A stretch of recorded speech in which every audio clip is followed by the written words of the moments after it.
गंग गणपतये नमो नमः। श्रीमद् वाल्मीकि रामायण अयोध्या कांड 97वां सर्ग।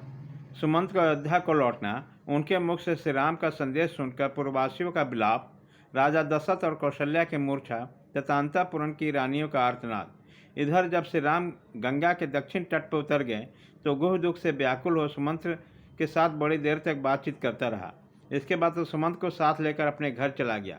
श्री रामचंद्र जी को प्रयाग में भारद्वाज के आश्रम पर जाना, मुनि के साथ सत्कार पाना तथा चित्रकूट पर्वत पर पहुंचना, ये सब वृत्तांत श्रृंगेश्वर के निवासी गुप्तचरों ने देखे और लौटकर गुह को इस बात से अवगत कराया।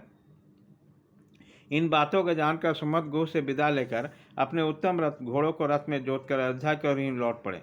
उस समय उनके मन में बड़ी दुख हो रहा था। वे मार्ग में सुगंधित वनों, नदियों, सरोवरों, गांवों और नगरों को देखते हुए बड़ी सावधानी के साथ शीघ्रतापूर्वक जा रहे थे। श्रृंगेश्वर के लौटने दिन सायंकाल में अयोध्या पहुंचकर उन्होंने देखा कि सारी पूरी आनंद सुने, वहाँ कहीं एक भी शब्द नहीं सुनाई देता था। सारी पूरी ऐसी नीरव थी मानो मनुष्य सुनी हो गई है। अयोध्या की ऐसी दशा देखकर सुमंत के मन में बड़ा दुख हुआ। वो शोक से बेग से पीड़ित होकर इस प्रकार चिंता करने लगे, कहीं ऐसा तो नहीं हुआ कि श्री राम के विरह जनित संताप से दुखी व्यतीत तो हाथी, घोड़े, मनुष्य और महाराज सहित सारी अयोध्यापुरी शोकाग्नि से दग्ध हो गई हो। इसी चिंता में पड़े हुए सारथी सुमंत ने शीघ्रगामी घोड़ों के द्वारा नगर द्वार पर पहुंचकर तुरंत ही पुरी के भीतर प्रवेश किया। सुमंत को देखते हुए सैकड़ों हजारों पूर्ववासी मनुष्य दौड़े आए और श्री राम कहाँ है पूछते हुए उन्हीं के रथ के साथ साथ दौड़ने लगे। उसी समय सुमित्र ने उन लोगों से कहा, सज्जनों, मैं गंगा जी के किनारे तक श्री रघुनाथ जी के साथ गया था। वहाँ से उन धर्मिष्ठ महात्मा ने मुझे लौट जाने की आज्ञा दी, अतः मैं उनसे विदा लेकर यहाँ लौट आया हूँ। वो तीनों व्यक्ति गंगा के उस पार चले गए। यह जानकर सब लोगों के मुख पर आंसुओं की धाराएं बह चली। आहा, ये हमें धिक्कार है, ऐसे कहते हुए लंबी सांस खींचते हुए हा राम का पुकार मचाते हुए जोर जोर से करुण क्रंदन करने लगे। सुमंत्र ने उसकी बात सुनी। वह झुंड के झुंड खड़े होकर कह रहे थे, हाँ, निश्चय ही हम लोग मारे गए, क्योंकि अब हम यहाँ श्री रामचंद्र जी को नहीं देख पाएंगे। दान, यज्ञ, विवाह आदि बड़े बड़े सामाजिक उत्सव के समय में जब कभी धर्मात्मा श्री राम को अपने बीच में खड़ा लिए देख सकेंगे। अमुक पुरुष के लिए कौन सी वस्तु उपयोगी होगी, क्या करने से उसका प्रिय होगा और कैसे कैसे किस वस्तु में उसे सुख मिलेगा, इत्यादि बातों का विचार करके श्री रामचंद्र जी पिता के भांति इस नगर का पालन करते थे। बाजार के बीच में निकलते हुए सारथी के कानों में स्त्रियों को रोने की आवाज़ सुनाई दी, जो महलों के खिड़कियों में बैठकर श्री राम के लिए संतप्त विलाप कर रही थी।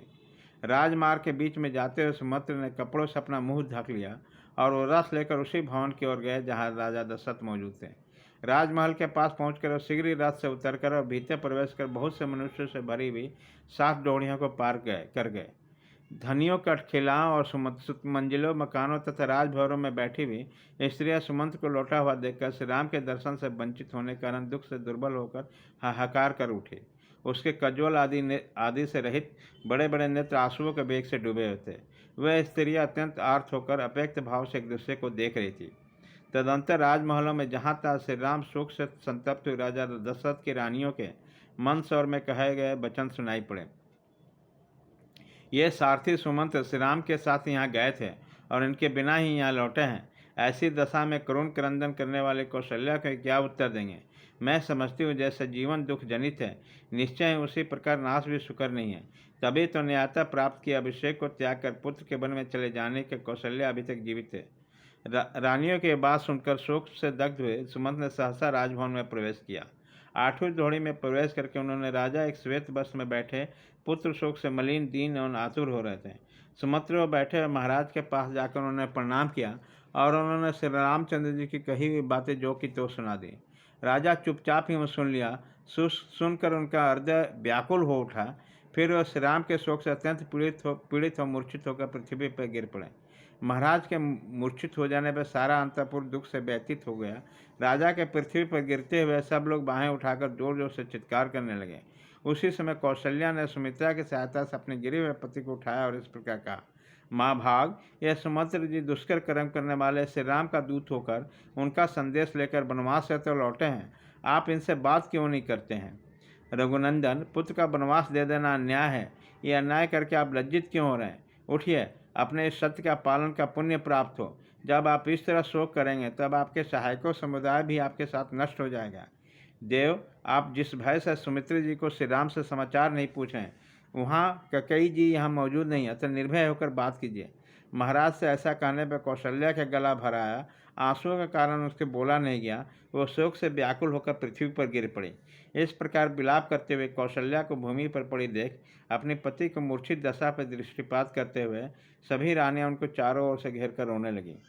अंतःपुर में उठे हुए आर्तनाद को देखकर नगर के बूढ़े और जवान पुरुष रो पड़े। सारी स्त्रियां भी रोने लगी। ये सारा नगर उसमें सब ओर से पुनः शोक से व्याकुल हो उठा। इस प्रकार श्री वाल्मीकि निर्मित आस रामायण आदि काव्य अयोध्या कांड में 97वां सर्ग पूरा हुआ।